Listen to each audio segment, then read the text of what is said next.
So before we move into the presentations of the Archie League Medal of Safety Awards, I do want to take a moment to reinforce what Rich already said and recognize the members of NACA's talented staff who are here tonight and who have been working tirelessly to make this event so successful. I'm going to ask them to all stand so they can be recognized.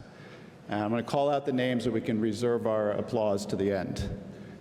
Tom Adcock, Mark McKelligan, Bill Gohagan, Brianna Deaver, Kelly Richardson, Megan Seidman, Matt Heer, Megan Roper, Jessica Reed, Tom Metzger, Galen Monroe, Olivia Hughes, and Dean Iacopelli. These members have done tremendous work for us.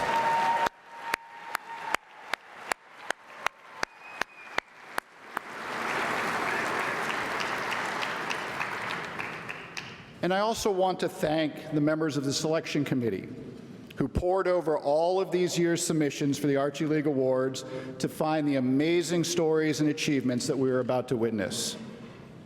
The selection committee was Tom Adcock, NACA's Director of Safety and Technology, Jamal Haltom, our NACA's National Training Representative, Cher Oxenberg, the National VSRP Representative, Sam Navarro, Western Service Area Safety Representative, Amanda Richardson, the National EIDS Representative, and Al Arcis, ATSAP-X Event Review Committee. Thank them for their work as well.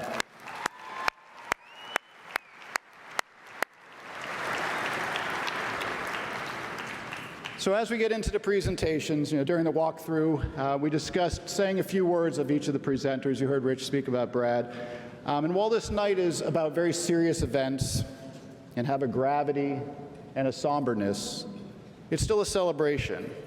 So I decided I was going to try and add a few fun facts about each of the presenters, try and add a little levity. So our first presenter is exceptionally enthused that his beloved San Francisco 49ers are currently tied with the defending Super Bowl champions LA Rams in the NFC West, albeit at 0-1. Please welcome Clint Lancaster, our Alaskan Region RVP.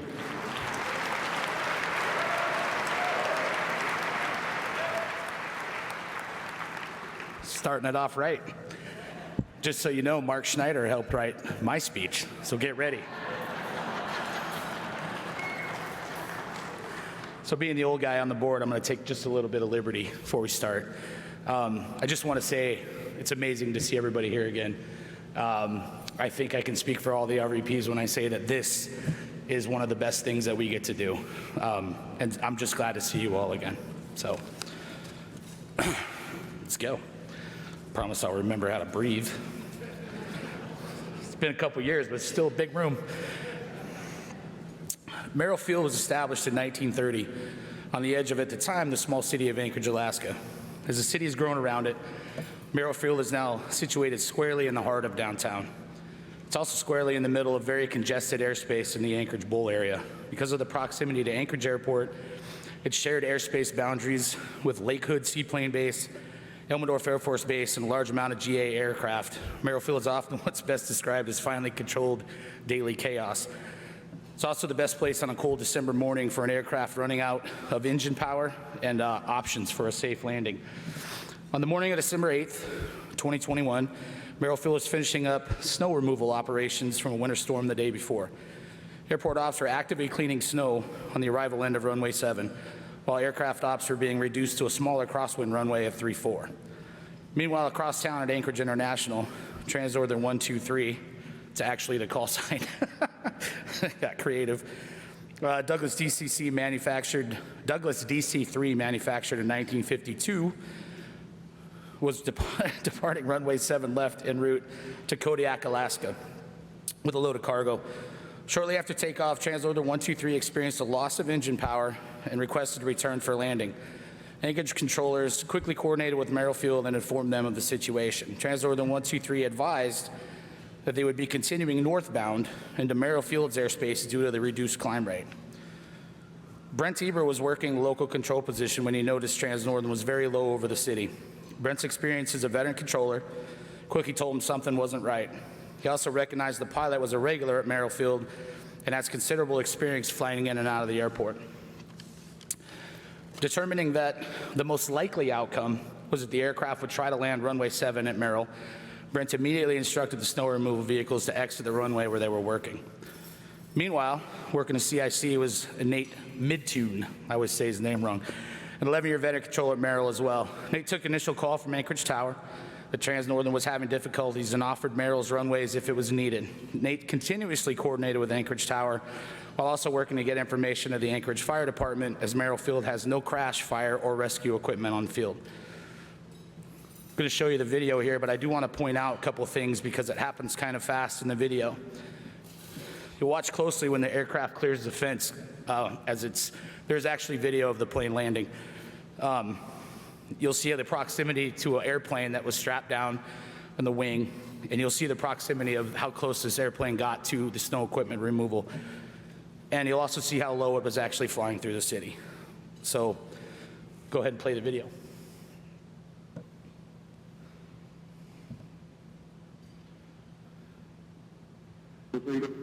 South as well? Actually, the south side's done, so I'll be on the north side at this point. For copy of northeast.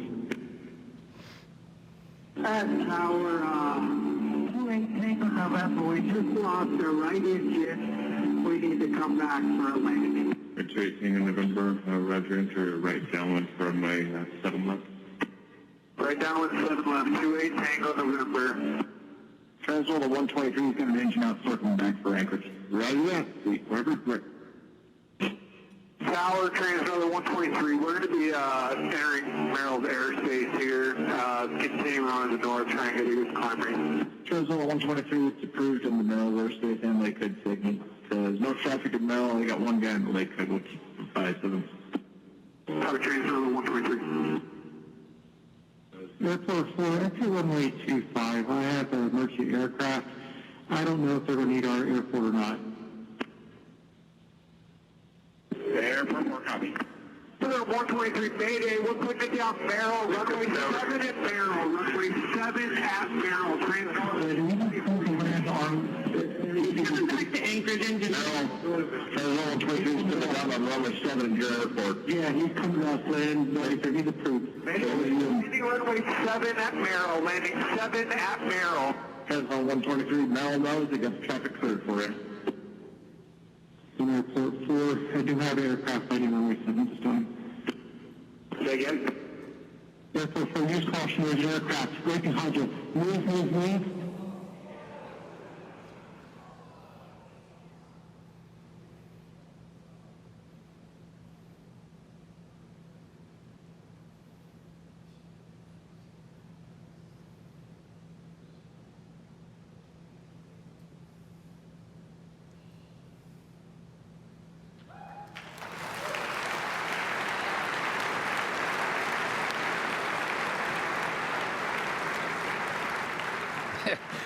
We had to mute the video because the guy filming its language is a little salty for our black tie affair.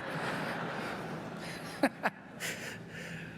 combination of great piloting from the two TransNorthern pilots and fantastic situational awareness and quick action by both Nate and Brent, without a doubt, paved the way for a positive outcome that December morning. Both pilots walked away with no injuries. In addition, Steve Peterson, who was working the snow removal equipment that day, has made it very well known that he credits Brent's awareness and actions that day with saving his life. Please join me in welcoming Brent Eber and Nate Midthun, 2022 Alaskan Region Archie League Award winners.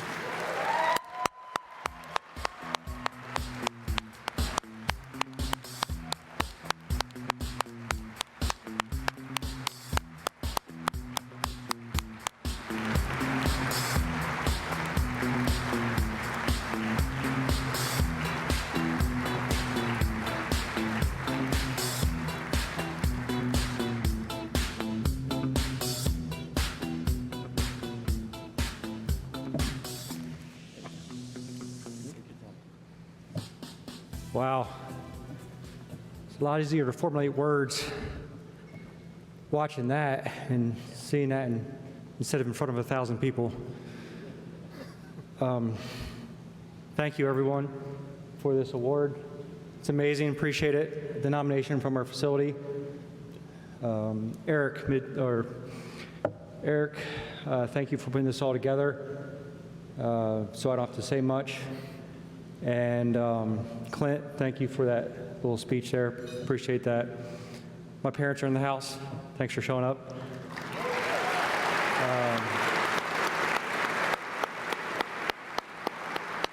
My lovely wife, which she does everything for me, so I appreciate you. You allow me to do what I do at work. Thank you, honey.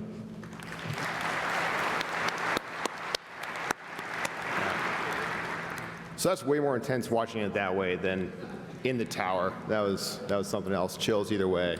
The one thing that I remember the most that I was happy to be able to say is their company actually called within minutes of them landing, and I was able to tell them they made it.